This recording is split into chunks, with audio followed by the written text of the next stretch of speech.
Hello everyone, हजुर सबैलाई मेरो युट्युब च्यानलमा फेरि पनि स्वागत छ। आज मैले हजुरलाई एकदम छिटो र मिठो बन्ने जेरीको रेसिपी लिएर आएको छु। आजको जेरी बनाउनको लागि चाहिँ मलाई मात्र 30 मिनेट लागेको छ। यसलाई बनाउनलाई हामीलाई धेरै सामान चाहिँदैन। सुरुमा चाहिँ मैले यहाँ मैदा लिएको छु। त्यसपछि मैले यसमा 1 चम्चा घिउ राखेको छु र त्यसपछि मैले यसमा 1 चम्चा दही पनि राख्दिए। त्यसपछि मैले यसलाई पिठोमा राम्ररी मिक्स गर्दैछु।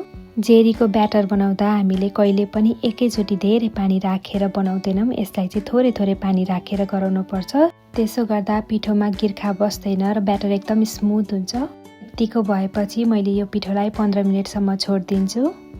र अब हामी चाहिँ चास्नी बनाउँछौँ यो टाइममा। त्यसको लागि मैले यहाँ चिनी लिएको छु र चिनी लिएपछि मैले पानी राख्दैछु।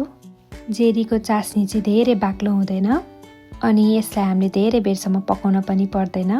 मैले चाहिँ यहाँ कलरको लागि फुड कलर राख्दैछु। यदि हजुरहरूलाई कलर मन पर्दैन भने हजुरले नराखिकन बनाउन पनि सक्नुहुन्छ। त्यसपछि मैले यसमा सुकुमेलको धुलो राखेको छु र अब यसलाई मैले राम्ररी उम्लिन दिन्छु।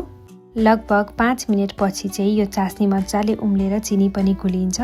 त्यसपछि चेक गर्नको लागि हजुरले थोरै लिनुहोला र यसमा चाहिँ कुनै पनि तार बन्न पर्ने हुँदैन। यो चाहिँ हल्का तेल जस्तो चिप्लो भएपछि चाहिँ चास्नी रेडी हुन्छ।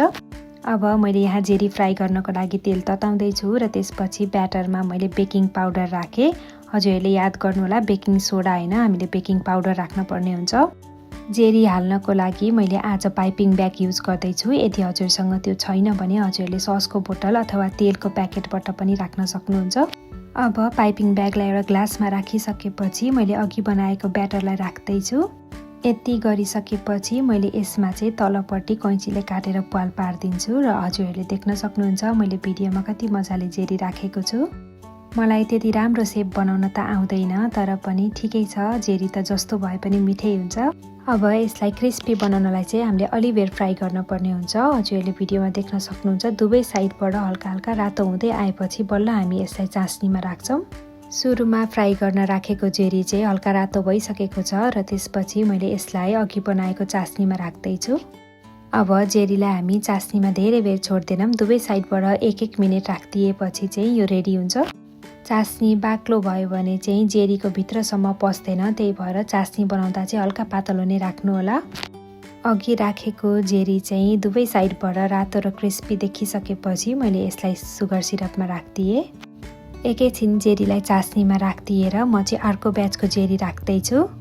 सुरुमै सेप बनाउन त सबैलाई आउँदैन, मैले पनि त्यति राम्रो बनाएको छैन, तर हजुरहरूले गर्दै जाँदा चाहिँ यो राम्रो बन्दै जान्छ। अब चास्नीमा राखेको जेरीलाई पनि म बाहिर निकाल्दिन्छु। यसरी चाहिँ हाम्रो जेरी रेडी भएको छ। हजुरहरूले पनि घरमा यसै गरी बनाउन सक्नुहुन्छ।